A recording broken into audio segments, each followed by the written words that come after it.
अस्सलाम वालेकुम, very good evening to all of you. Dawn news पर इन फोकस के साथ मैं हूं नादिया नकी। गुज़िश्ता रोज़ साबिक वज़ीर आज़म और तहरीक इंसाफ के चेयरमैन को अटक जेल डालने के बाद जाहिर है कि सियासी मंजरनामे पे मुख्तलिफ बहस जो है वो इस वक्त जारी है। लेकिन कल के रोज़ एक और बहुत ही अहम इजलास हुआ जो कि मुश्तरका मफादात काउंसिल यानी काउंसिल ऑफ कॉमन इंटरेस्ट का, जिसमें पहली बार जो डिजिटल मरदमशुमारी की गई उसकी मंजूरी दी गई और यह तय कर लिया गया कि नई मरदमशुमारी के तहत ही आने वाले इंतखाबात होंगे। लेकिन इससे एक और पंडोरा बॉक्स खुल गया है कि आया अब हल्का बंदियों में कितना वक्त दरकार होगा। बल्कि आज तो सेनेटर रज़ा रब्बानी साहब ने इलेक्शन कमीशन से ये डिमांड किया है कि वो आके बयान दें कि वो जल्द से जल्द करें, क्योंकि सबसे ज़्यादा अगर कोई परेशानी इस वक्त मौजूदा हुकूमत में बैठी जमातों को लाहक है, जो पे दर पे उनके बयानात से सामने नजर आती है, वो ये है कि फौरी इलेक्शंस होने चाहिए। लेकिन क्योंकि आइन में यह दर्ज है कि एक मरतबा जब मरदमशुमारी हो जाती है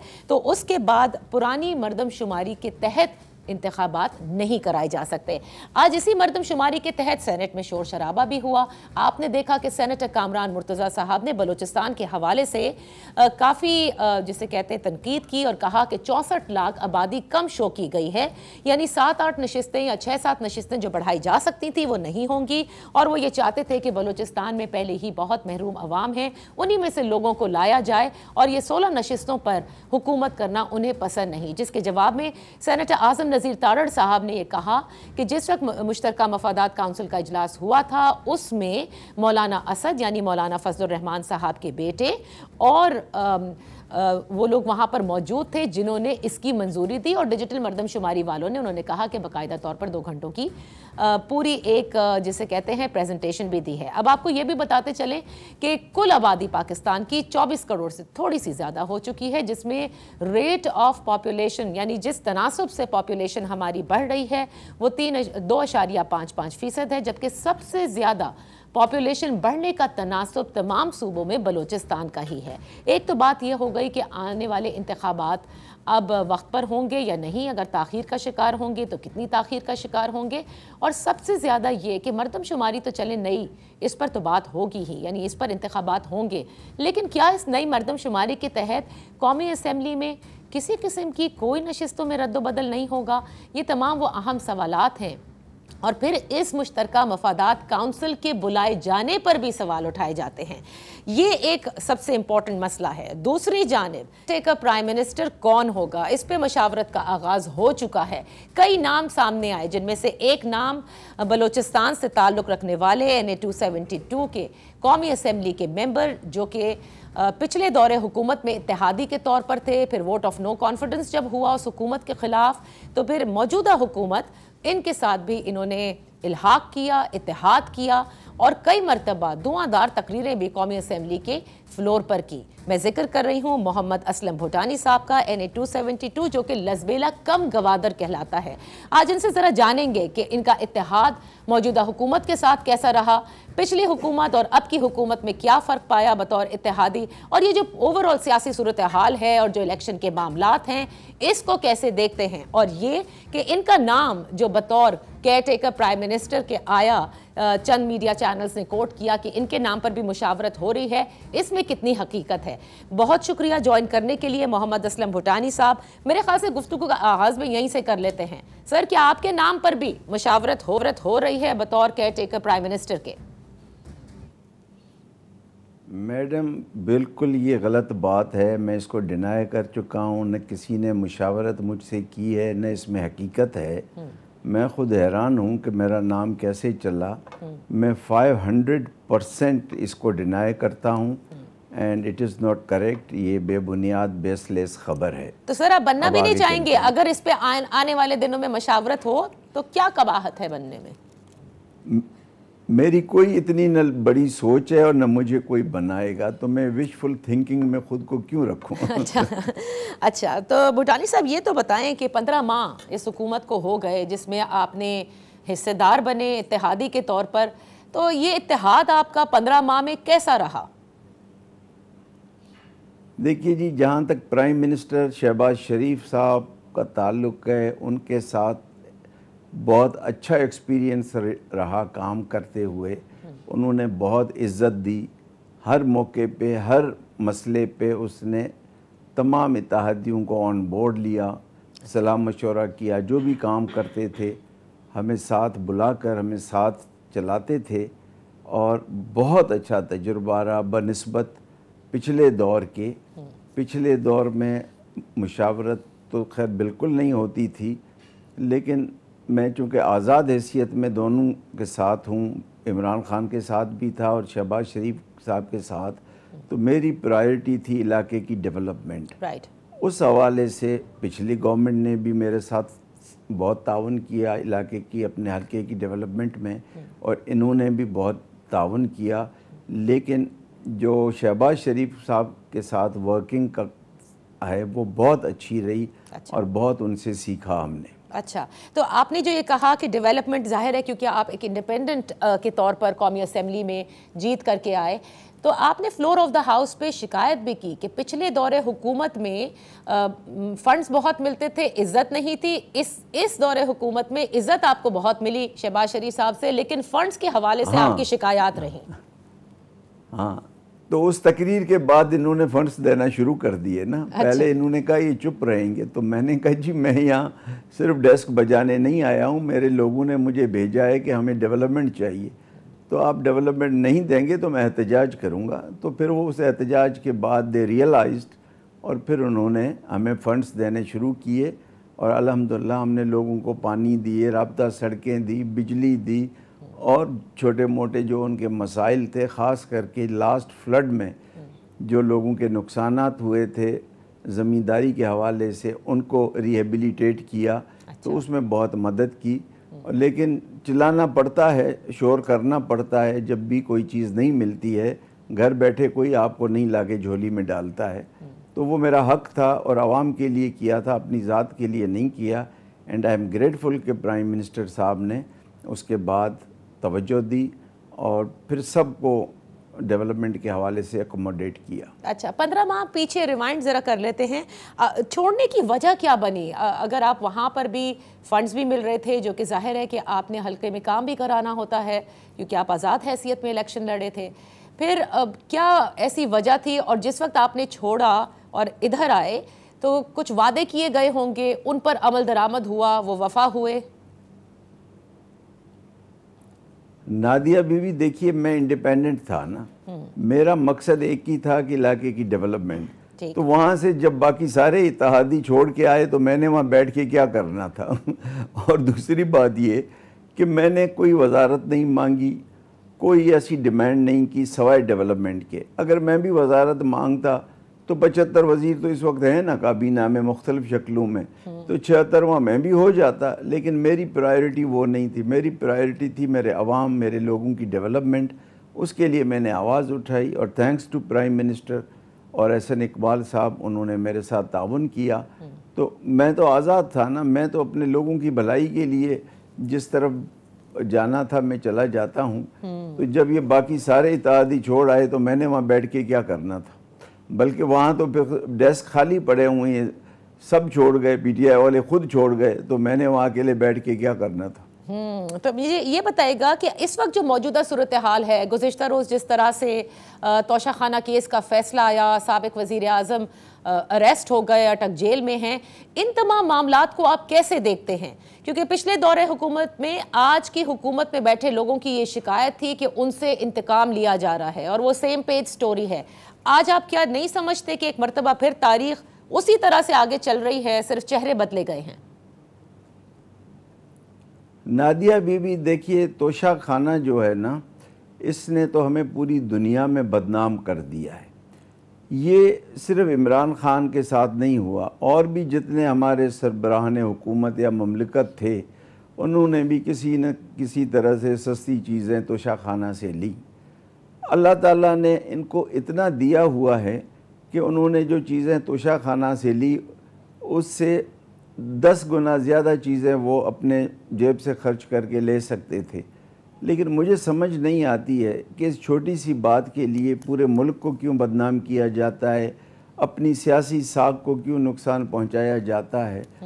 क्या हुआ अगर ये जैसे इमरान खान साहब पे तोशा खाना पे है, घड़ी या इस तरह की घड़ी वो हज़ारों ले सकते थे, किसी को भी कहते उनको ला के दे देते। इस तरह पहले अगर किसी ने कोई गाड़ियाँ ख़रीदी या किसी ने कोई नेकलेस लिए तो उनको भी नहीं करना चाहिए था। उन सबको अल्लाह ताला ने बहुत इतना वसाइल दिए हैं कि वो अपनी जेब से ये लेके शौक़ पूरा कर सकते थे। लेकिन वो हमारे यहाँ पता नहीं क्यों, हमें अगर मुफ्त में जहर भी मिले तो कोई अगर कहे कि जी ये जहर खाने से मर जाएंगे तो कहेंगे यार वो मुफ्त में मिल रहा है। तो ये हमें कोई आदत सी हो गई है मुफ्त में या सस्ती चीज़ें लेने पे। लेकिन ये नहीं होना चाहिए। अब ऐसा कानून होना चाहिए कि तोशा खाना बिल्कुल जो है ऑन पेमेंट भी अब किसी को नहीं होना चाहिए। और मेरे ख्याल में कानून साजी भी इस हवाले से शहबाज शरीफ साहब की गवर्नमेंट कर रही है। असलम भुटानी साहब, यहाँ पर एक ब्रेक लेते हैं। जब ब्रेक से वापस आएंगे तो मर्दमशुमारी के तहत आने वाले इंतखाबात की जो मंजूरी दी गई है उस पर बात कर लेते हैं। Welcome back. इन फोकस हैं मोहम्मद असलम भुटानी साहब। भुटानी साहब, आज के जरा मसले पे चलते ना। आज सेनेटर कामरान मुर्तज़ा साहब ने कहा बलोचिस्तान के अवाम को 64 लाख कम दिखाया गया है। ये जो नई मर्दमशुमारी के तहत इंतखाबात की अब मंजूरी कर दी गई है, ये फरमाइए कि आप भी अग्री करते हैं कि बलोचिस्तान के अवाम को कम दिखाया गया है, नशिस्तों को बढ़ना चाहिए, या आप मुतमईन हैं इस फैसले से कि बस ठीक है? बहुत ज़्यादती हुई है, बहुत ज़्यादती हुई है, लेकिन हमारे ही वज़ीर आला ने उसको स्टैंप किया है ना। ये भी तो हम अपने आप पे गरेबान में भी तो देखें ना कि हमारे वज़ीर आला साहब ने ही उसको जो है ना दुरुस्त करार दिया है। अगर वो दुरुस्त करार नहीं देते तो शायद इस तरह ना होता। अब 75,000 या 65,000 की आबादी बलूचिस्तान की कम करना ये भी ज़्यादती है। लाख और साथ कराची की 70,000 आबादी बढ़ा दी गई है। तो इससे छोटी जमातें जो हैं, नेशनलिस्ट जमातें जो हैं, या बलूचिस्तान के जो आम आवाम है, उनमें एक बेचैनी कल शाम से पाई जाती है जब से ये नोटिफाई हुआ है सेंसस। तो मुझे लगता है कि ये सेंसस जो है ये एंड अप करेगा अदालतों में, क्योंकि इस पे बलूचिस्तान के अवाम खुश नहीं हैं कि 2 करोड़ 19 लाख से यक जुम्बिश कलम आपने 1 करोड़ 67 लाख पे हमें ला के खड़ा कर दिया। तो इस पे नाइंसाफ़ी हुई है। हो सकता है कि कहीं किस जगह पे ज़्यादा आबादी शो की गई हो, लेकिन एक ही दफ़ा 75 लाख की आबादी कम करना मेरे ख़्याल में ये बलूचिस्तान के साथ ज़्यादती है। और एक दूसरे सूबे के शहर को 70,000 बढ़ा के दे दिया तो बलूचिस्तान के लोग ये तासुर ले रहे हैं कि जी हमारे लोगों की जो है वो दूसरे सूबे को मुंतकिल करके किसी और को खुश किया गया है। और चूँकि हम कमज़ोर हैं तो इसलिए हमारे साथ ये नाइंसाफ़ी हुई है। और कामरान मुर्तज़ा साहब ने बिल्कुल बचा कहा है। लेकिन मौलाना असद भी वहाँ पर मौजूद थे। असलम साहब, वहाँ पर कुद्दूस बेसेंजो जो कि वैसे तो नहीं पाए जाते, पूरे सैलाब में भी उन्हें काफ़ी दफ़ा ढूंढा गया था, लेकिन वो वहाँ मौजूद थे और उन्होंने इंडोर्स किया है। तो अब इसका क्या हो सकता है कि जब सूबे का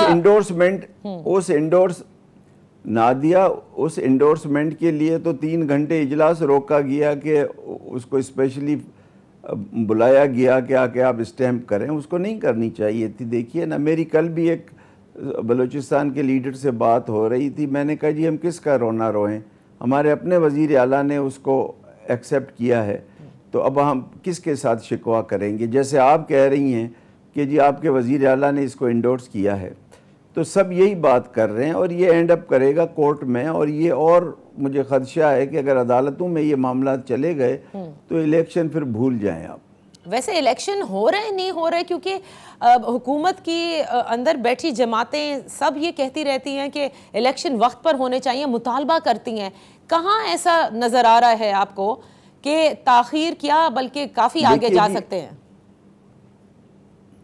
देखिए जी, परसों प्राइम मिनिस्टर साहब की मेहरबानी, उन्होंने इन्हीं पॉइंट्स पे मुशावरत के लिए सबको बुलाया था, तो मुझे भी उसने इज़्ज़त बख्शी कि कोई नाम दे दें वज़ीर आज़म के लिए। तो जो मेरे जहन में आया मैंने कोई एक नाम दे दिया। अच्छा। उसके अलावा मैंने ये गुजारिश की उनसे, तमाम ज़ोमा मौजूद थे, मैंने कहा जी इलेक्शन वक्त पे कराएं, 3 महीने के अंदर कराएं, तो ये आपके बेनिफिट में है। जितना आप डिले करेंगे नुकसान इस कोलिशन गवर्नमेंट के पार्टनर्स को होगा। तो मैंने अपनी राय दी। मैं अपनी राय इम्पोज तो नहीं कर सकता, लेकिन मैंने अपनी राय खुलकर दी। अब उस पर अमल होता है नहीं होता है ये तो इलेक्शन कमीशन या हुकूमत हुकूमत वक्त की सवाबदीद है, लेकिन हमने अपनी राय दी कि इलेक्शन वक्त पे हो, और मैं आज भी ये कहता हूँ कि इलेक्शन होनी चाहिए। देखिए, अब आइनी तरमीम की तो ज़रूरत नहीं है, नशस्तें आपकी 266 ही रहेंगी, 266, तो उनको विद इन प्रोविंसेस आपने थोड़ी सी रीएडजस्टमेंट करनी है आबादी के हिसाब से। वो एक बहुत छोटा सा अमल है, वो 10-15 दिन में हो सकता है।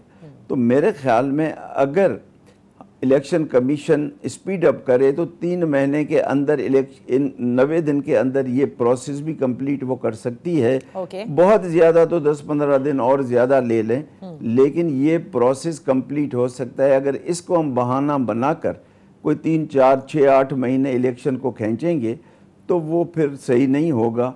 मेरे ख्याल में कि इलेक्शन कमीशन इस पर मुस्बत जवाब देगी और जो 90 दिन का पीरियड होगा उसी के अंदर ये डिलिमिटेशन का प्रोसेस भी कंप्लीट करेगी। अच्छा। देखिए ना जी, अगर तो नए सेंसस के बाद आइन में तरमीम करनी पड़ती, फिर एक लंबा प्रोसेस था। सही। अब सीट्स वही 266 बनेंगी, तो उनको विद इन प्रोविंसेस रीएडजस्टमेंट करना है कि जहाँ किस ज़िले में आबादी बढ़ी है, कहाँ कम हुई है, तो उनकी रीलोकेशन करनी है। तो वो तो कोई इतना बड़ा अमल नहीं है। अच्छा, ये क्या तय कर लिया था कि मतलब कौमी असेंबली की नशिस्तों को बढ़ाना ही नहीं है? मैं इसलिए जान रही हूँ कि एक इतना बड़ा प्रोसेस जिस पे 34 अरब रुपए खर्च हुए हों, एक ऐसा मुल्क जिसमें 2.55% के रेट से आबादी में इजाफा हो रहा है, और मुझे नहीं समझ में आती कि फिर कैसे ये मुमकिन है कि कहीं भी आबादी इस तनासब से नहीं बढ़ी कि वहाँ पर आपने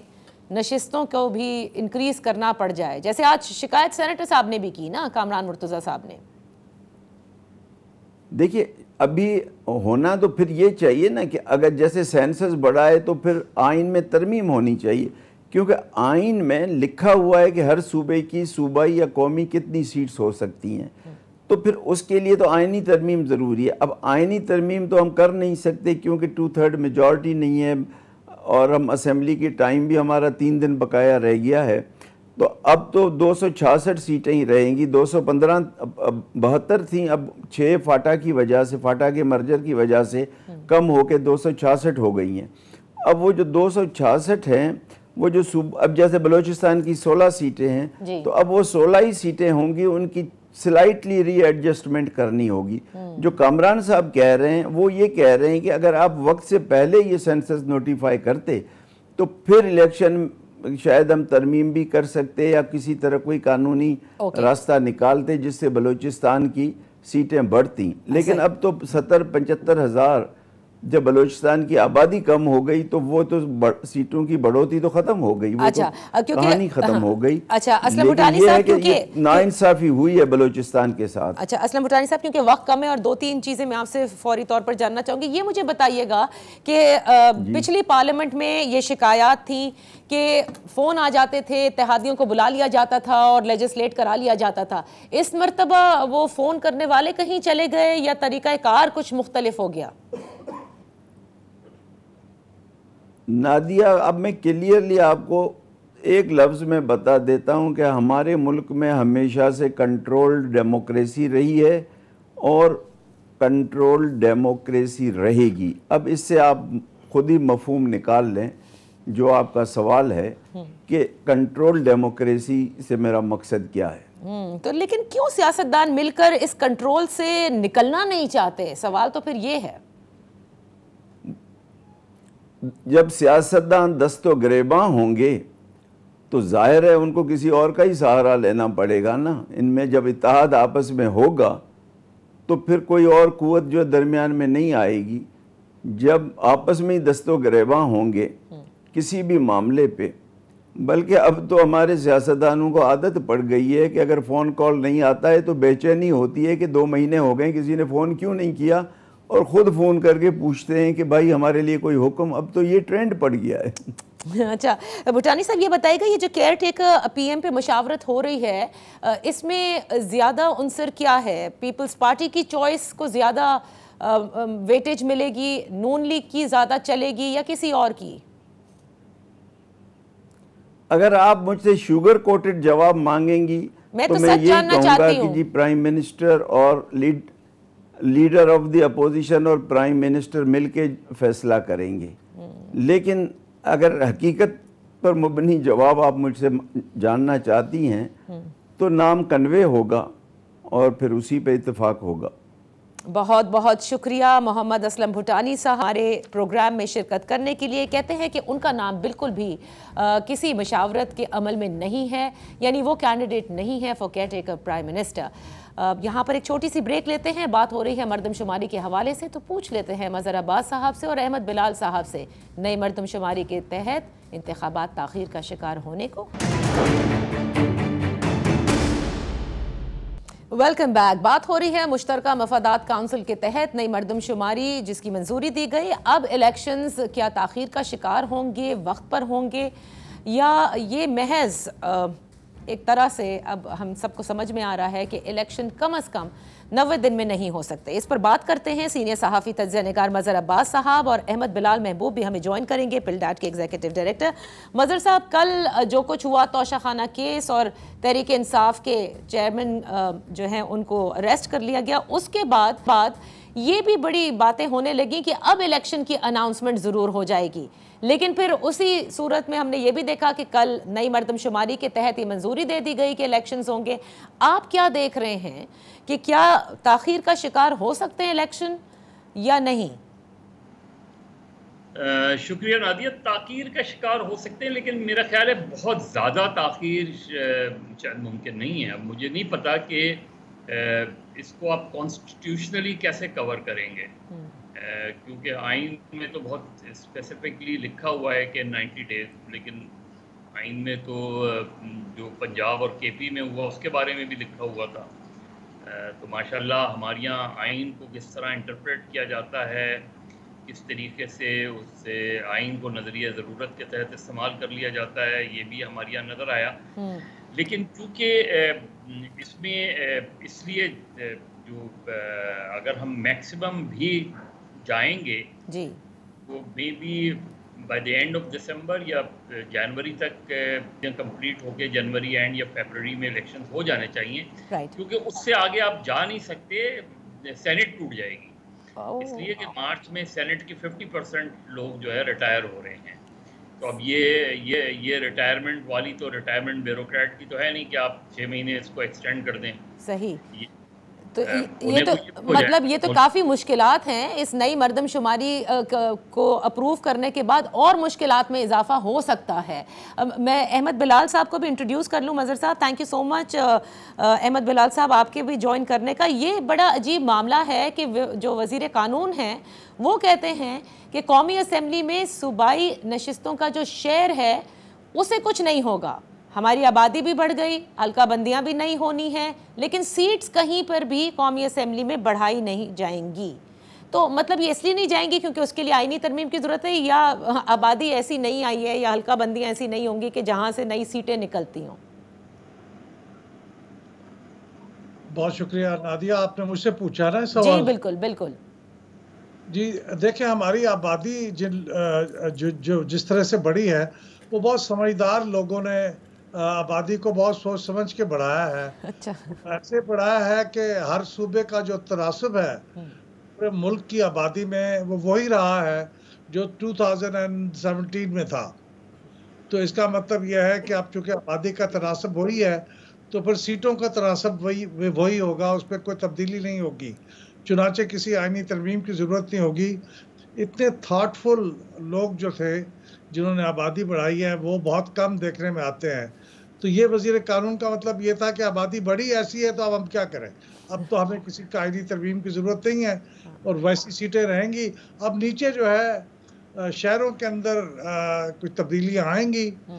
हाँ, कुछ लोगों का दबाव मौजूद है। मसलन कराची में कुछ उन्होंने बताया गया है कि कुछ सीटें बढ़ रही हैं, सूबाई असम्बली की भी, कौमी असम्बली की, और कुछ दूसरे शहरों में कम ज़्यादा होंगी, लेकिन सूबों की हद पे कोई तब्दीली नहीं होगी।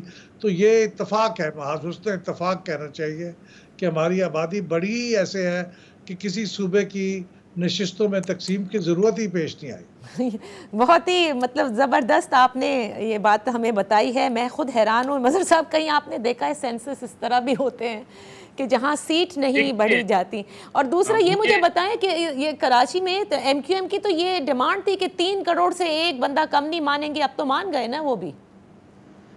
हाँ बिल्कुल मान गए। जी जी बोलिए मज़हर साहब।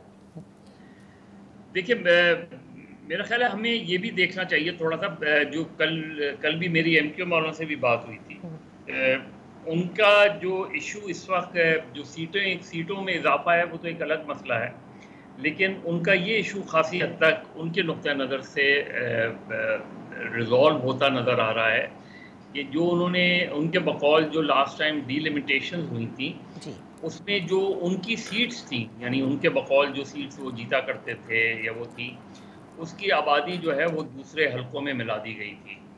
और जब डीलिमिटेशन, अब उन्हें उम्मीद ये है कि जो डीलिमिटेशन होंगी दोबारा, तो उनकी जो 3 से 4 सीटें ऐसी हैं जो उनके नुक्ता नज़र से मुतासिर हुई थी, वो शायद उनको वापस मिल जाएं उस लिहाज से।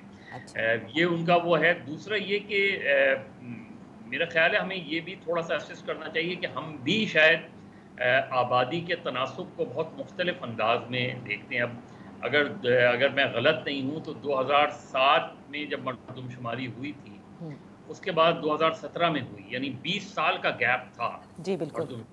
उन 20 सालों में जो आबादी का रेशो बढ़ा था वो तकरीबन 6.25 या 7 करोड़ पॉपुलेशन बढ़ी थी। और उसके बाद अब उससे अंदाज़ा हम कर सकते हैं कि 2017 से 2022 तक कितने परसेंटेज जो है वो बढ़े होंगे। दूसरे ये भी अगर अहमद बिलाल साहब इस पे वो गाइड कर सकें कि जो इंडिया में, जैसे इंडिया में है या दूसरी जगहों पे, कितनी सीटों का इजाफा होता है, जब पॉपुलेशन का इजाफा होता है। क्योंकि बहुत सी जगहों पे ऐसा हुआ है कि जो पॉपुलेशन है वो ज़रूर बढ़ी है लेकिन सीट्स नहीं बढ़ी, सीटों में इजाफा नहीं हुआ। उन सीटों पे जो वो थी वोटर्स की तादाद वो बढ़ गई, रजिस्टर्ड वोटर की तादाद, लेकिन उन्होंने सीट्स नहीं बढ़ाई उसमें। तो हमारे यहाँ जो सेंसस कंट्रोवर्शियल होता है और पॉलिटिकल ही वो होता है, उसकी एक बड़ी वजह ये होती है कि हम ये समझ लेते हैं कि आबादी बढ़ेगी तो सीटों में इजाफा हो जाएगा, और होता भी है हमारे, तो इसलिए हम उसको ज़्यादा, हमारे यहाँ सेंसस इसी वजह से ज़्यादा पॉलिटिसाइज भी हो गया है। फिर डिस्ट्रीब्यूशन ऑफ रिसोर्सेज का भी बहुत बड़ा मसला है। एब्सोल्युटली वो NFC का भी के पॉपुलेशन के हवाले से होगा। फिर सिंध में तो अर्बन और रूरल पॉपुलेशन के बीच में भी एक बहुत एक तरह से रस्साकशी हमेशा रही है, और ज़्यादातर हमने देखा पीपल्स पार्टी और MQM में रही इस हवाले से। अहमद बिलाल साहब, इसी को आगे लेकर चलते हैं। अब जबकि ये मंजूरी हो गई, चलें सीटें भी नहीं बढ़नी, और मज़हर साहब ने आपके ज्वाइन करने से पहले ये फरमाया कि देखिए ज़्यादा इसको तवील नहीं कर सकते केयर टेकर सेटअप को, क्योंकि आगे सेनेट की आधी नशिस्तें जो हैं ज़ाहिर है वो भी, उनका टर्म भी एक्सपायर हो जाएगा। आप क्या देख रहे हैं कि फिर अब हल्का बंदियों में वोटर्स लिस्ट को दोबारा अपडेट करने में कितना इलेक्शन कमीशन वक्त ले सकता है या दरकार होता है? इंडिया ने इस मसले को ऐसे हल किया है कि उन्होंने अपनी आबादी में इजाफे के मामले को फ्रीज कर दिया है सीटों की इजाफे के मामले में। यानी आपकी आबादी कितनी भी बढ़ जाए, आपकी सीटों में इजाफा नहीं होगा किसी भी स्टेट के वहाँ पे। उन्होंने उसे फ्रीज कर दिया। इसलिए किसी भी स्टेट को अपनी आबादी को बढ़ाने में या बढ़ा के दिखाने में कोई इंसेंटिव नहीं रहा सीटों की हद तक। तो वहाँ के NFC में भी वैसे पॉपुलेशन का शेयर हमारी निस्बत तो बहुत ही कम है, तो इसलिए पॉपुलेशन के बारे में इतने वहाँ जज्बात नहीं होते जितने हमारे यहाँ होते हैं, और हमारे यहाँ इतनी रस्साकशी होती है, वहाँ इसलिए नहीं होती। मेरे ख्याल हमें भी उन लाइन्स पे सोचना पड़ेगा कि आबादी के मामले को इस कदर हमने प्रोनाउंस किया है कि हर सूबे का ये बड़ा इंसेंटिव है कि आबादी में बढ़ चढ़ के हिस्सा ले इस मुकाबले में और आबादी बढ़ाए, तो इसको करना पड़ेगा। अच्छा देखिए, अब वो आप दुरुस्त कह रही हैं, वो अगर इस वक्त जो सिचुएशन है उसमें तो हम शायद फरवरी तक इलेक्शन कराने की पोजीशन में हो जाएंगे, क्योंकि 4 महीने मैक्सिमम लगते हैं इलेक्शन कमीशन को डिलिमिटेशन करने के लिए।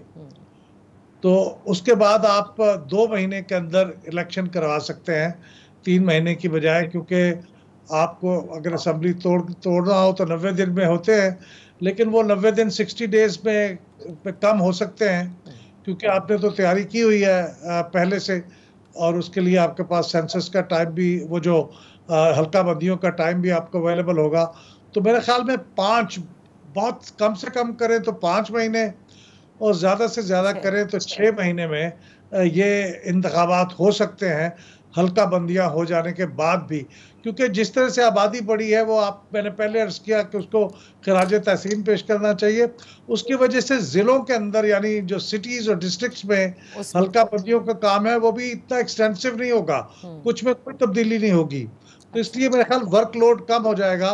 तो वो 4 महीने का काम हो सकता है 3 महीने 3.5 महीने में हो जाए, और फिर उसके बाद आप 2 महीने वो लगा लें, तो 5.5-6 महीने में, 6 महीने में मैक्सिमम आप ये काम कर लेंगे। इसका मतलब हुआ कि आपको फरवरी तक शायद काम ये हो जाए। यहाँ पर एक ब्रेक ले लेते हैं। जब ब्रेक से वापस आएंगे तो मजहर साहब और अहमद बिलाल साहब सियासी मंजरनामे पे जो कुछ हो रहा है, खुसूसन कल चेयरमैन तहरीक इंसाफ की अरेस्ट के बाद, उस पर बात करते हैं। Welcome back. इन फोकस हैं मजहर अब्बास साहब, सीनियर तज्ज़िया निगार, और अहमद बिलाल साहब, एग्जीक्यूटिव डायरेक्टर पिल्टैट। बात होगी सियासी मंजरनामे पर। अब ये जो सारे मामलात हैं मजहर साहब, क्योंकि आखिर में मैं सियासी तौर पर भी आप लोगों से जानना चाहूँगी कि जो कल गिरफ्तारी अमल में लाई गई है, उसको आप किस नज़र से देखते हैं, और आप क्या समझते हैं कि आने वाले दिनों में इलेक्शन अब ज़्यादा आसान होंगे अगर तहरीक इंसाफ के चेयरमैन अंदर रहें, और यही क्या PTM को सूट करता है, या अभी बहुत सारी कॉम्प्लिकेशंस बाकी हैं, क्योंकि नवाज शरीफ साहब ने भी वापस आना है? इसको कैसे देख रहे हैं आप? देखिए, सवाल बजाते खुद जो है इस तरफ इसकी निशानदेही कर रहा है कि इलेक्शन फ्री एंड फेयर नहीं होंगे। यानी जब हम ये कहेंगे, ये जुमला इस्तेमाल करेंगे कि इलेक्शन सूट करता है, वो जाहिर है अप्लाई करेगा बेसिकली इस चीज़ को कि इलेक्शन किसको सूट करता है। इलेक्शन अगर PDM को सूट करता है, वो इलेक्शन कैसे फ्री एंड फेयर होगा? इलेक्शन अगर PTI को सूट करता है, वो इलेक्शन कैसे फ्री एंड फेयर होगा? इलेक्शन तो बेसिकली फ्री एंड फेयर होना चाहिए, इसमें तो कोई दो राय होनी नहीं चाहिए कि इलेक्शन फ्री एंड फेयर हो। वो इलेक्शन फ्री एंड फेयर कैसे बनाया जा सकता है? आप किसी को ये कानून से बालातर नहीं है। इमरान खान को आपने गिरफ्तार कर लिया, उसका एक लीगल प्रोसेस है, उस लीगल प्रोसेस में वो निकल कर वो बचते हैं तो अपनी जगह ठीक है। अगर उन पे जुर्म साबित होता है तो वो उनका राइट है कि राइट ऑफ अपील उनके पास है, लेकिन अल्टीमेटली अगर सुप्रीम कोर्ट से फैसला आ जाता है हक में या अदरवाइज, तो वो सबको फैसले को मानना पड़ेगा। बिल्कुल, इशू ये नहीं है। इशू ये है कि क्या उनकी जमात के साथ इस वक्त जो हो रहा है वो बाकी चीज़ें छोड़ें कि कौन किस में इन्वॉल्व है, जो जिसमें इन्वॉल्व है उसको गिरफ्तार करना चाहिए, लेकिन किसी एक सियासी जमात को, किसी एक पार्टी को के लिए अगर इलेक्शन लड़ना ही नामुमकिन बना दिया जाए तो वो इलेक्शन कैसे फ्री एंड फेयर कहलाएगा? यानी उनके लोग घर से निकलें तो हैरेसमेंट का शिकार होते हैं। अगर उनके बहुत से घरों में अगर इवन उनके अगर फर्ज करें कोई खातून एक्टिविस्ट हैं तो उनके शौहर के साथ इस तरह के वाक़यात होते हैं जिसका कोई ताल्लुक़ नहीं होता पॉलिटिक्स से, उसको आप ले जाते हैं। ऐसे एनवायरनमेंट में, ऐसे एटमॉस्फेयर में किसी भी इलेक्शन को फ्री एंड फेयर नहीं कहा जा सकता। बदकिस्मती ये है कि हम जो है वो एक वज़ीर आज़म जाता है, जब नवाज शरीफ साहब डिस्क्वालीफाई हुए तो PTI के लोगों ने मिठाइयाँ बांटी। बिल्कुल सही। जब इमरान खान डिस्क्वालीफाई हुए तो PMLN के लोगों ने मिठाई बांटी। और दोनों मर्तबा ये नहीं सोचा गया कि अगर आज इसकी बारी है तो कल मेरी बारी भी आ सकती है। ठीक। मजहर साहब, अगर सियासतदानों ने ये सबक नहीं सीखा और नहीं सीखना चाह रहे तो किसी और ने भी तो ना सीखा ना, कि बार बार एक दूसरे के अगेंस्ट पिच करके क्या मुल्क आगे चला गया? यही सबके सोचने का सवाल है ना। सवाल ये है कि ज़्यादा पॉलिटिकल जो मैच्योरिटी तो ये होती है ना कि नवाज शरीफ को इमरान खान इलेक्शन की फील्ड में हराते तो बात बनती कि आपने उनको पॉलिटिकली आउट कर दिया इलेक्शन में हरा कर। आज भी यही बात है कि नवाज शरीफ साहब आएँ और इमरान खान का सियासी तौर पे मुकाबला करें, उनको वो करें। हमारे यहाँ मिक्सअप हुआ है क्योंकि हमारा क्रिमिनल जस्टिस सिस्टम इतना फॉल्टी है और इतना पॉलिटिसाइज हो गया है हमारा जुडिशल सिस्टम कि हमें जब ये तसव्वुर हो जाए कि सबसे पहले मैं ये देखता हूँ कि इसका केस है तो ये किस बेंच के सामने लगा हुआ है, जब ये एटीट्यूड हो जाए, ये बिहेवियर हो जाए तो फिर कुछ बचता नहीं है। सही। क्योंकि जुडिशल आप हायर जुडिशरी एक लास्ट फोरम होता है ना जी बिल्कुल, सीकिंग जस्टिस, तो अगर वहीं पॉलिटिसाइजेशन हो जाए तो फिर मेरे लिए तो वो सिस्टम जो कोलैप्स है, राइट, मेरे लिए तो सिस्टम में कुछ नहीं बचा। बिल्कुल सही। अच्छा, जो क्योंकि आपने बात कही कि इलेक्शन होने ही फ्री एंड फेयर चाहिए हैं और जाहिर है इसमें कोई तो राय नहीं है। अहमद बिलाल साहब, जिस तरह से मज़हर साहब कह रहे हैं कि एक जमात जब वो पुरअमन एहतजाज भी ना कर सके और अगर आप उनके लिए इस किस्म की इन्वायरमेंट बना दें कि शायद वो हिस्सा भी ना ले सके, तो ऐसे इलेक्शन को क्या लेजिटिमेसी मिलती है या वो कैसे फ्री एंड फेयर कहलाएंगे? आपने भी एक बार कहा था कि देखिए पॉलिटिकल मैनेजमेंट और इंजीनियरिंग ये सब इलेक्शन से बहुत पहले हो जाती हैं। अब जो इलेक्शन होने को हैं वो 90 दिन बाद हों, 6 महीने में हों, हल्का बंदियों के बाद हों, क्या टुडे आफ्टर बीइंग समबडी जो कि बहुत क्लोजली इलेक्शन को मॉनिटर भी करता है, आप कह सकते हैं कि ना ही कोई पॉलिटिकल इंजीनियरिंग अब तक हुई है, ना ही कोई मैनेजमेंट हो रही है और आने वाले इलेक्शंस कम से कम इन चीज़ों से पाक होंगे? नहीं, ये बहुत बड़ा दावा होगा ये कहना और बहुत बड़ी अनरियलिस्टिक उम्मीद होगी ये वाबस्ता करना। हमारे माजी के जो इलेक्शन हैं, एक एक को आप देख लें तो आपको ये महसूस होता है कि हमने किसी इलेक्शन को सिवाय गालिबन 2 इलेक्शन हमारी हिस्ट्री के ऐसे हैं जिनको हमने फेयर किया है। एक इसलिए फेयर हो गए थे 1970 में कि एक किसी किस्म के रिज़ल्ट की उम्मीद थी कि वो खुद ये रिज़ल्ट आ जाएंगे, हमें कुछ करने की ज़रूरत नहीं है। वो अनफॉर्चुनेटली वैसे उनके लिए अनफॉर्चुनेटली वैसे हुआ नहीं। तो एक मेरे हिसाब से 1993 के इलेक्शन जिसमें जो नतीजे आने वाले थे वो वही थे जो उस वक्त की मुक़्तदरा को दरकार थे या ख्वाहिश थी। वरना बाकी तमाम इंतखाबात में हमने एक से एक बढ़ के तरीके के साथ डिज़ायर्ड नतायज को हासिल करने की कोशिश की है। उस पर हमने काफ़ी हद तक महारत हासिल कर ली है क्योंकि अब हमें मालूम है कि कहाँ किन सियासी पार्टियों को इकट्ठा किया जाए या उनके इत्तेहाद को तोड़ा जाए तो उसके नतीजे में क्या हमें फ़वाद हासिल हो सकते हैं। ये हमने काम किया, हमने IGI बनाई है, हमने IGI को पैसे दिए हैं, हमने कुछ पार्टियों के इत्तेहाद को तोड़ा है, हमने कुछ लोगों को कहा है आप इंडिपेंडेंट इलेक्शन लड़ें, फिर उन इंडिपेंडेंट को किसी पार्टी में शामिल होने के लिए कहा है। हमने पाकिस्तान पीपल्स पार्टी पार्लियामेंटेरियन बनने दी, फिर उसके अंदर से पेट्रियाट्स निकाले और उन पेट्रियाट्स को हमने अलाउ किया क्योंकि हमारे आइन के अंदर जो डिफेक्शन की क्लास थी उसको हमने सस्पेंडेड रखा। तो मतलब कहने का ये है कि हर इलेक्शन में हमने एक नई टेक्निक इस्तेमाल करके डिज़ायर्ड रिजल्ट्स हासिल किए और ये जो नए इलेक्शन होने वाले हैं इसके बारे में भी कोई इस तरह की उम्मीद आप वाबस्ता न करें कि ये माजी की रिवायात के बिलक्स कोई ऐसी चीज़ हो जाएगी।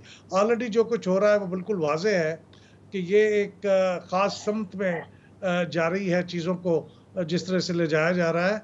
तो ये मसला ये है कि इमरान खान साहब को तो इस इलेक्शन में नहीं जीतने दिया जाएगा, ये तो बात तय है, ये बात नज़र आ रही है। और ये पिछले सारे इलेक्शन में जिस चीज़ को हमने निकाला है उसको इमीडिएटली आने वाले इलेक्शन में तो नहीं आने दिया। ये कि आप पूरे हिस्ट्री पढ़ के देख लें, आपको यही नज़र आएगा कि जो जिसे निकाला है, जिसके तल्लुकात ख़राब हुए हैं, उसको आने वाले इलेक्शन में नहीं आने दिया। उसके बाद भले कुछ 2-3 इलेक्शनों के बाद उसको माफ़ी मिल गई हो। तो इसलिए बस हमारा जो फ्री एंड फेयर है वो एक ख़ास महदूद से कॉन्टेक्स्ट में हम कहते हैं और हमारी ख्वाहिशात बस पिंजरे के अंदर रहने वाले पिंजरे के अंदर जिस तरह वो जो परिंदा है ना उसकी आज़ादी उस पिंजरे की हदूद के अंदर से है। सही सही, आपने बहुत अच्छी तरह बता दिया कि किस हद तक हम ये कह सकते हैं कि आने वाले इलेक्शन को आप लेजिटिमेट कह सकते हैं, फ्री एंड फेयर कह सकते हैं। आखिरी 40 सेकेंड्स हैं मज़हर साहब, आपके पास क्या इत्तलात हैं इस केयरटेकर प्राइम मिनिस्टर के हवाले से? किसकी चलेगी? नून लीग की चलेगी, पीपल्स पार्टी की चलेगी, या इनको बताया जाएगा कि किसको बनाना है आपने केयरटेकर प्राइम मिनिस्टर? देखें, जो निगरानी करने वाले हैं वही बेसिकली निगरान का फैसला करेंगे। उसमें इख्तलाफात पाए जाते हैं। अच्छा। निगरानी करने वालों में भी और हुकूमत के जो इत्तेहादी हैं उनके दरमियान भी। लेकिन जहाँ तक मेरी इंफॉर्मेशन है, मैं और ज़्यादा तो नहीं कह सकता कि वो अगला केयर टेकर प्राइम मिनिस्टर जो है उसका ताल्लुक सिंध से होगा। ओह, बहुत बहुत शुक्रिया, thank you so much for joining. आप कहते हैं उनकी इत्तलात के मुताबिक अगला निगरान वज़ीर आज़म सिंध से होगा। इसी के साथ प्रोग्राम का वक्त ख़त्म होता है। अपने मेहमानों का शुक्रिया अदा करते हुए और आप सबका भी इजाज़त दीजिए। अल्लाह हाफ़िज़।